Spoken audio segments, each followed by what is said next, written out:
Greetings. The difficulty level of this video is easy. Today we're going to examine how some falsely and artificially manufactured media memes can gain a lot of traction and create a lot of miseducation about core fundamental concepts, no matter what the subject. In this case, the subject is the world economy and global economic forces. And the topic that created so much misinformation about that is the rather peculiar acronym of BRIC, B-R-I-C, meant to represent four large countries that were supposedly emerging markets because they were not advanced economies: Brazil, Russia, India, China, BRIC, BRIC. Now the person who made this acronym, and we'll talk about him in a little bit, somehow chose the acronym BRIC when he could have used those four letters to create the acronym CRIB, which is in fact a real word in the English language. But he chose BRIC because that was catchy for some reason. So these are the four countries in question. Ignore South Africa over here. I'll talk about that as a small footnote. But BRIC, four big countries emerging, supposedly similar to each other, so artificially grouped together in a bucket. Now, the BRIC website indicates that the person who created the concept, his name is Jim O'Neill, and let's examine him for a little bit. Jim O'Neill, Baron O'Neill of Gatley, so someone who's part of the British aristocracy. The fact that he's an economist shouldn't surprise you. They have no shortage of bad ideas, but he isn't an economist who was just in academia his whole life. He actually was a high-ranking person at Goldman Sachs and a member of the conservative government in Britain, and very much a member of the British aristocracy. Now, you would think that someone like this would know more about the complexity of the global economy. One would expect an oversimplified notion like BRIC to emerge from an American economist who sees the whole world in an oversimplified way and doesn't really understand the differences and the complexities between all those countries. But in this case, it happened to be from a British aristocrat who's also an economist. And to be completely fair, maybe he's much smarter than the people who bought the idea from him, and he just knew that he could package something in an oversimplified way and increase his profile. It's possible he himself actually knows better, to be completely fair. But let me show you why this grouping is unusually bad. And remember, he came up with it in 2001. So let's go back to what the world was like in 2001 and see why he felt that it was natural to group these four very unrelated countries together. Now, from Google, we see the gross domestic product chart of these four countries in question. And we start from 2000. So that is when Mr. O'Neill, or Baron O'Neill, sorry, was thinking about these four countries as being similar and somehow on a uniform growth trajectory. Now look at how different history turned out. And this chart only goes up to 2018 in Google, not any further, but suffices for our purposes over here. The four were perhaps somewhat similar in size on this linear scale. China was the biggest, but not by much. China completely left the other three in the dust. The other three have really not moved much at all. India has grown, but not to a degree that it has left the other two behind. Brazil and Russia really have not grown much at all economically over this 18-year period, and that continues to be true even through 2021. China has left all the others in the dust. What this has taught us about the world economy, that this concept of convergence and leapfrogging is a myth. Of these four countries, only one was one that was recovering from a political system that was substantially devaluing the human capital of that country. The other three were not under a political system that was holding their population's human capital back. Even Russia, or whatever you may think about it, was not really holding its population back in an economic sense because this was long after the Cold War and it can be attributed to that. China left all the others in the dust completely, is close to being a superpower, while these other three have really not increased their weight in the world by any significant degree at all relative to 2000.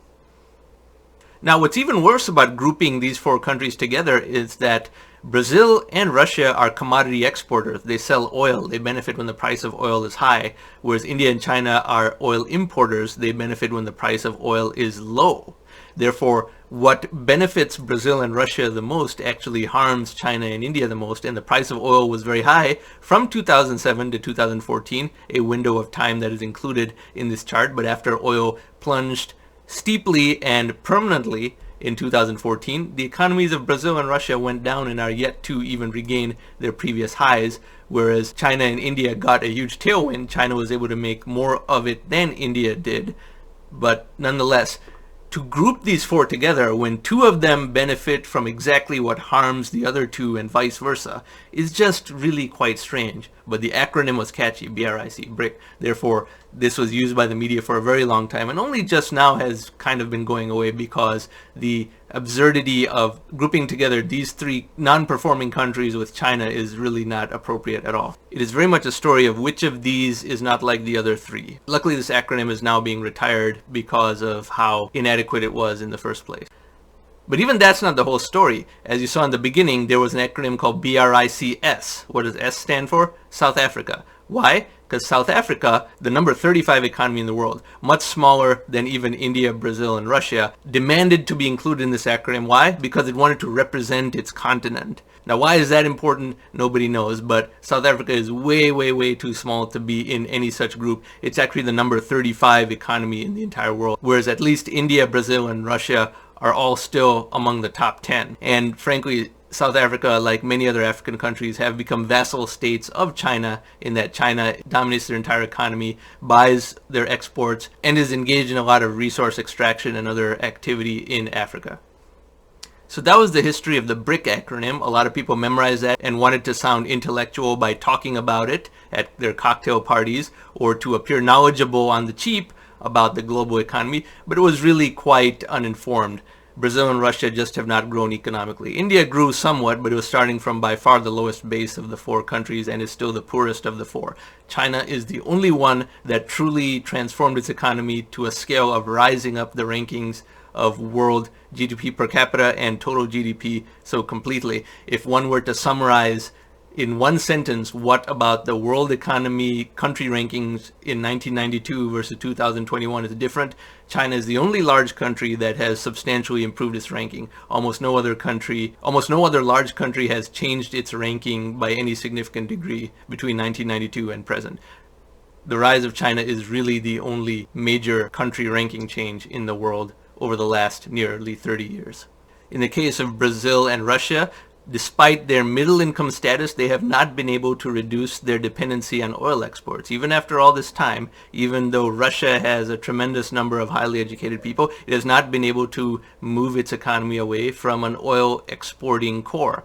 Same with Brazil. A lot of other factors in its favor, but it has not been able to move away from being a commodity exporter. India, a place of inexpensive labor, but not really enough human capital to uplift its entire economy. You may hear about India having 4 million software engineers doing some type of software work, but 4 million is not enough to uplift a country of 1.4 billion people. India's economy does grow, but it does not grow very fast. It is certainly not in China's league and will never be able to catch up with China. And I've done an entire video about that, which you'll see in this tag above. So that was just the primary thought of this video. The lesson is to not be swayed by catchy media memes because usually these are oversimplified and are not made from a basis of true fundamental knowledge at all, and therefore spread a lot of miseducation and lead to a lot of intellectual emptiness even in policy circles across the world. I mean, there have been BRIC conferences all over the world as well. A lot of those BRIC conferences are going away because China is really bigger than the other three combined, as you can see from this chart over here. I hope you found this video informative. If you like this type of content, I encourage you to upvote this video and subscribe to this channel. Thank you for watching.